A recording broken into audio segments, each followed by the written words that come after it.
श्री कृष्ण गोविंद हरि, हे नाथ नारायण वासुदेवाय। भगवान श्री कृष्ण के एक नाम लेने से मनुष्य के सारे पाप भस्म हो जाते हैं। जैसे राम श्री कृष्ण, हे राम हरे, श्री कृष्ण हरे। एक भगवान का नाम लेने से मनुष्य के सारे पाप भस्म हो जाते हैं। भगवान का एक ही नाम लेने से मनुष्य के सारे पाप नष्ट हो जाते, एक बार नाम लेने से। चाहे कृष्ण कहो चाहे राम कहो, बड़े सुंदर भगवान के नाम हैं। जिसे अग्नि में एक बार हाथ लगाओ तो जल जाएगा, और जाने अनजाने में किसी प्रकार हाथ को आप अग्नि में लगाओगे तो आपका हाथ अवश्य ही जलेगा। उसी प्रकार भगवान का कीर्तन भजन करो, या नाम भूले में जाने में अनजाने में ले लो, तब भी आपको जो है भगवान को ही भक्ति की प्राप्ति होगी। एक भगवान का भक्त है और कथा है भक्त अजामिल की। अजामिल ब्राह्मण कुल में उत्पन्न हुआ और भगवान का भक्त है, और उसको कब भक्ति प्राप्त हुई और कब वो भक्ति के मार्ग से अलग हो गया। एक समय उसके पिता ने जंगल में लकड़ियों को लाने के लिए भेजा, और वो मार्ग से जा रहा था, और जब वहाँ पर गए हवन सामग्री और कुश और लकड़ियाँ लेकर चला, तो रास्ते में एक वेश्या और एक उसके साथ पुरुष, जो वेश्या के साथ उस भ्रष्ट पुरुष ने इस प्रकार आलिंगन कर रहा था, और दोनों मदिरा के नशे में बहुत भुच्च थे, और उनकी आंखें एकदम घूम रही थी, और अजामिल की दृष्टि उन्हीं दोनों पर पड़ गई, वही स्त्री और पुरुषों पर। अजामिल उनको जब देखने लगा तो वह वेश्या नशे में भुच्च थी, एक दूसरे का आलिंगन कर रहे थे, मतलब एक दूसरे को लिपट रहे थे और बड़े प्रेम भरी बातें कर रहे थे। अजामिल ने देखा कि वह स्त्री अधनगन है, मतलब जैसे नशे अवस्था में है, और जो कामी पुरुष होते हैं, कामी पुरुष को संसार की चिंता नहीं होती, धर्म मर्यादा की चिंता नहीं होती है। उसी प्रकार वह स्त्री के आधे वस्त्र शरीर से हटे हुए थे, अधनगन अवस्था में थी। अजामिल ने उसको देखा, अपने मन को रोका, लेकिन मन को रोक नहीं सके। देखो, मन जो है, मन के ही माध्यम से शरीर को नरक में गिरना पड़ता है, और मन के ही कारण मनुष्य को मुक्ति भी होती है। 5 कर्म इंद्रियां, 5 कर्म इंद्रियां और 5 ज्ञानो इंद्रियां, एक मन। इन्हीं के चक्कर में मनुष्य को इस संसार में भटकना पड़ता है। मन भगवान की ही माया है। अब अजामिल उनको देखते हुए उनके दिमाग में वही भ्रष्ट बातें उनके दिमाग में गूंजने लगी। अजामिल घर को आए, लेकिन उनको भुलाना चाहा, उनको दूर हटाना चाहा, लेकिन अजामिल उन बातों को हटा नहीं सके। बोलो गोविंद भगवान की जय। देखो, माया बड़ी प्रबल है। तब अजामिल जो है मुस्कुराए, उन्हीं बातों को याद करके अपने मन में मुस्कुराए, और मुस्कुराते हुए उन्होंने उन्हीं का ध्यान चिंतन करने लगे। और करते करते रात में जब सोए, सुबह हुआ। सुबह होने पर उसी वेश्या के पास अजामिल अटे। उस वेश्या के पास अटे अजामिल उस दासी से कहा कि देखो, हम तुम पर बहुत आशिक हैं, अपनी इच्छा बताओ, हम तुम्हारी इच्छा को पूर्ण करेंगे। जब ऐसे बात कही तो उन्होंने अपनी नवविवाहित पत्नी को छोड़ दिया, बूढ़े माँ बाप को छोड़ दिया। देखो, उनके पिता बड़े तपस्वी थे और कृपाण यानी वृद्ध अवस्था के थे, दूसरा कोई सहारा नहीं था और उन्होंने अपने पिता को छोड़ दिया, माता को छोड़ दिया, उन्हीं के कार्य में लग गए, उसी दासी के साथ अपना जीवन निर्वाह करने लगे। इधर उनके माँ बाप बहुत दुख से पीड़ित हैं कि मेरे बालक को क्या हो। देखो, किसी का बालक भ्रष्ट या कुमार्ग रास्ते पर चला जाए या भ्रष्ट हो जाए तो माँ बाप को बड़ी तकलीफ होती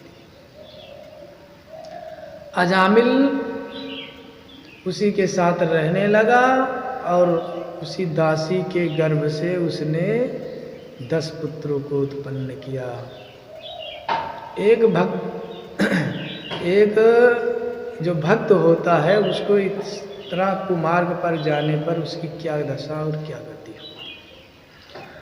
उन 10 पुत्रों में से सबसे छोटा पुत्र अजामिल को बड़ा प्रिय था। देखो, छोटे बालक होते हैं जो वो अधिक प्रिय होते हैं। किसी के घर में छोटा बालक हो तो लोग आते हैं तो पहले उसी का मुख देखते। देखो, वो बालक के अंदर कोई न काम होता है न लोभ होता है, वो तो भगवान का मोहिनी स्वरूप होते हैं। उस बालक का नाम रखा नारायण। अब नारायण में उनकी इतनी प्रीति मतलब प्रेम बना था कि जब नारायण खाते तब खाते अजामिल भी, जब नारायण पानी पीते तो अजामिल भी पीते, बिना पिलाए खिलाए खुद नहीं खाते थे। अजामिल उन्हीं नारायण में अपना ध्यान लगा दिया।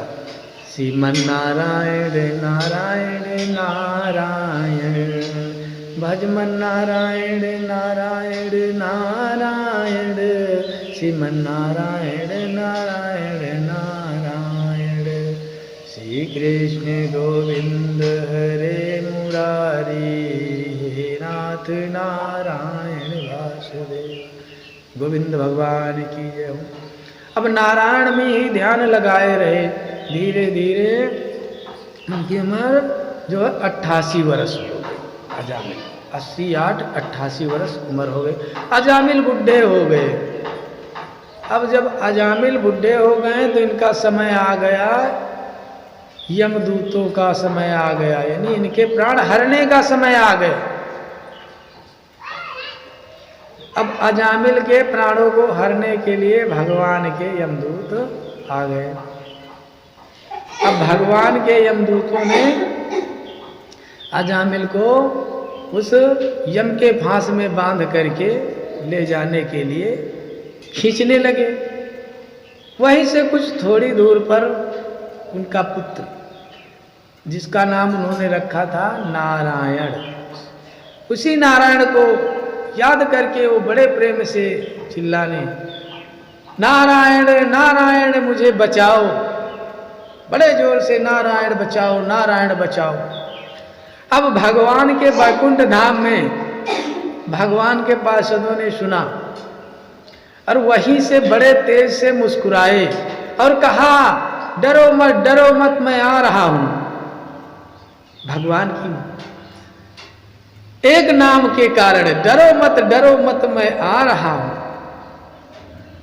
भगवान के प्रिय पार्षद वहीं से 4 पार्षद दौड़े और दौड़ करके आके यमराज के रस्सी के फांस को पकड़ दिया, उससे छुड़ा दिया।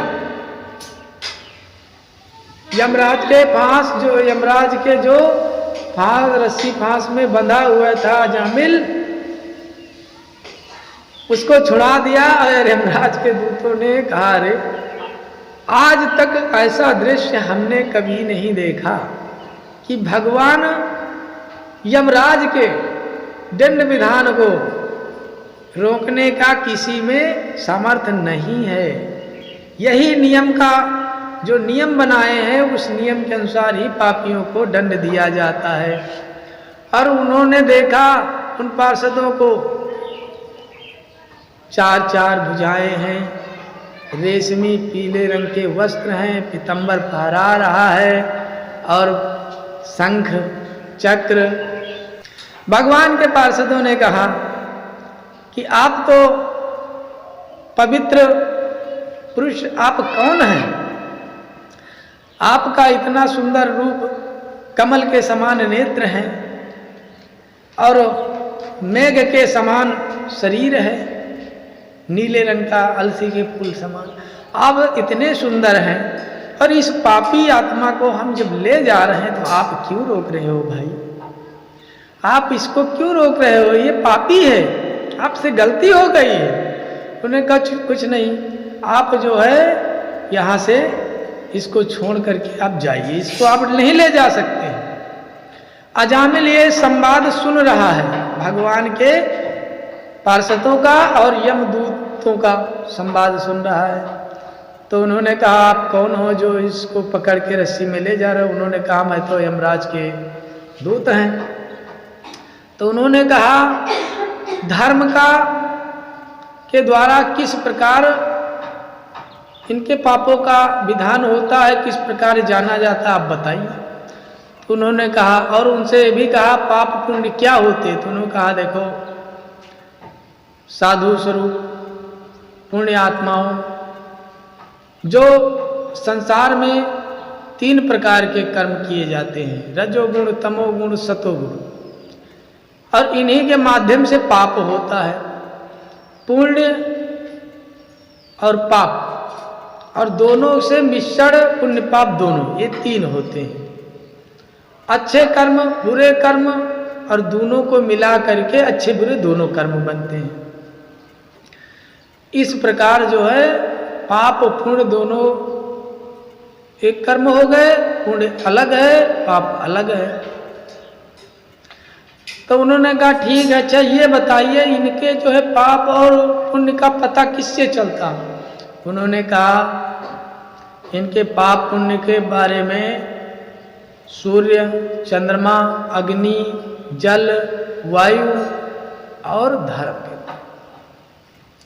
इन्हीं के द्वारा मालूम होता है कि इन्होंने कौन सा पाप किया, कौन सा पुण्य किया है। और उन्होंने कहा कि देखो अब एक बार इन्होंने भगवान का नाम ले लिया और अब जो है इनके अंदर कोई पाप नहीं बचा। अग्नि में जल जाने पर कुछ नहीं बचता, उसी प्रकार भगवान का नाम अग्नि स्वरूप है। एक बार जो भगवान का नाम ले लिया, चाहे जाने में अनजाने में, उसको कोई भी पाप नहीं रहता शरीर में। तो धर्मराज के पार्षदों ने कहा, यानी दूतों ने कहा कि इस प्रकार तो ये पापी लोग वैकुंठ धाम जाएंगे तो सारा नियम बिगड़ जाएगा। अब ऐसे पापी लोग भी जो हैं वैकुंठ धाम जाने लगे, स्वर्ग जाने लगेंगे, तो हम लोगों का काम ही क्या बचा है? उनको बलपूर्वक रोक दिया। धर्म राज के जो दूत हैं और भगवान के पार्षद हैं, उनका काफी विधान हुआ, एक दूसरों से भगवान की कृपा से जो ये विधान हुआ, एक दूसरों से काफी संवाद हुआ और एक दूसरों से बातचीत हुई। इसको अजामिल सुन रहे थे। उसके बाद यमराज के दूत वहां से चले गए और अजामिल ने भगवान के पार्षदों को प्रणाम किया। मुख से आवाज नहीं निकल रही थी, प्रणाम किया। प्रणाम करे के बाद कुछ भगवान के पार्षदों से कहना चाह रहे थे अजामिल भक्त, लेकिन इतने में भगवान के पार्षद अंतर ध्यान हो गए। बोलो गोविंद भगवान की जय हो। अजामिल की आंख खुली, अजामिल उठे और सोचने लगे कि आखिर जो हमने ये देखा, 4 भगवान के पार्षद और 2 यमदूत, वो जो 4 ज्योतिष पुरुष थे और जो 3 दूत आए थे जिनके बड़े बड़े रोमे, बड़े बड़े आंख और टेढ़े टेढ़े नाक मुंह, ये कौन थे? और हमको रस्सी में बांध कर खींच रहे थे, ये कौन है? और जिन्होंने आकर के हमको बचाया वो कौन थे? क्योंकि उन्होंने धर्म के दूतों और भगवान के पार्षदों का संवाद सुना, इसलिए उनके हृदय में भगवान गोविंद के प्रति भक्ति उत्पन्न हो गई। एक बार नारायण घुराने से उनके सारे पाप नष्ट हो गए। बोलो गोविंद भगवान की जय हो। अजामिल को भगवान की भक्ति हृदय में हो गई और वो भगवान का ध्यान करने लगे। उन्होंने कहा मैं कैसा मूर्ख हूं तो एक वेश्या के गर्भ से 10 पुत्रों को उत्पन्न किया और उन्हीं के लालन पालन में जुटा। अपने कर्म कांड को छोड़ करके मैं एक भ्रष्ट हो गया। उनको अपने माँ बाप की याद आ गई कि मेरे माँ बाप इतने बुढ़े थे और मैंने उनको छोड़ करके ये मैं क्या बैठा नवविवाहित पत्नी को छोड़ करके सुशील पत्नी को संस्कारी जो थी और मैं इस वेश्या के साथ उनको अपने किए पर बड़ा पछतावा हुआ और वो वहीं से हरिद्वार की ओर चल दिए। वहां पर भगवान का ध्यान किया भगवान का ध्यान किया, संकीर्तन किया, भगवान का भजन किया, तीनों टाइम स्नान किया और कहा कि कलयुग में केवल भगवान का कीर्तन और भजन करने से ही मनुष्य की मुक्ति होती है। सतयुग में ध्यान लगाने से होती थी और कलयुग में भगवान का कीर्तन भजन करने से होती है। वहीं पर रहे, कुछ समय व्यतीत हुआ और उनका अंतिम समय आया तो उन्हीं पार्षदों को उनको दर्शन हुए। उन्होंने पार्षदों को प्रणाम किया और प्रणाम करने के बाद भगवान स्वरूप हो गए, पार्षद स्वरूप हो गए, 4 भुजाएं हो गई, सुंदर सुंदर कमल से नेत्र हो गए। उसके बाद पार्षदों के साथ स्वर्ण के विमान पर विराजमान होकर के अजामिल भगवान के वैकुंठ धाम को चले गए। बोलो गोविंद भगवान की जय। उसके बाद धर्मराज के जो दूत हैं उनका क्या हुआ भाई? उनका तो अपमान हुआ। धर्मराज के दूतों ने यम स्वयं भगवान यम की स्वयंपुरी गए और वहाँ यमराज से कहा प्रभु एक बात आप हमको ये बताओ कि संसार में दंड का विधान करने वाले कितने लोग हैं? अगर एक राजा है तो ठीक है, अगर वही नियम कानून के तमाम राजा हैं तो अपराधियों को दंड किस प्रकार दिया जाए? तो उन्होंने कहा देखो दंड का तो विधान हम करते हैं, लेकिन हमसे भी ऊपर एक दंड का विधान करने वाले प्रभु हैं जिनके कार्य में हम सभी बंधे हैं। ब्रह्मा विष्णु, वो ब्रह्मा शिव और यम, हम सभी बंधे हुए हैं। वह नारायण है। जैसे बैल छोटी रस्सी में बंधकर फिर बड़ी रस्सी में बंधकर अपने मालिक का काम करता है, उसी प्रकार हम सब वेद रूपी रस्सी से बंधकर और नियम रूपी रस्सी से बंधकर उन्हीं नारायण की ही सेवा कर रहे हैं। तो एक जो है वही नारायण ही और हैं जो दंड का विधान कर सकते हैं। तो उन्होंने कहा फिर तो इस लोक में धर्म कर्म तो मात्र का है। तो उनको समझाते हैं धर्मराज की देखो जहाँ पर भगवान की भक्ति हो और जहाँ पर भगवान के भगत हो उनके पास तुम कभी मत जाना, क्योंकि उनकी रक्षा भगवान की कुमोदगी गदा करती है और उनके गदा का सामना कोई नहीं संसार में कर सकता, हम भी नहीं कर सकते हैं। इसलिए धर्मराज भी भगवान का भजन करते हैं। श्री कृष्ण गोविंद हरे मुरारी हे नाथ नारायण वासुदेव। धर्मराज कहते हैं जो एक बार भगवान के नाम का स्मरण कर लेता है उसके अगले पिछले सारे पाप भस्म हो जाते हैं। इसी जगह कथा को विराम देते हैं। भगवान गोविंद के चरण कमलों में प्रणाम करते हैं। जय जय श्री राधे गोविंद।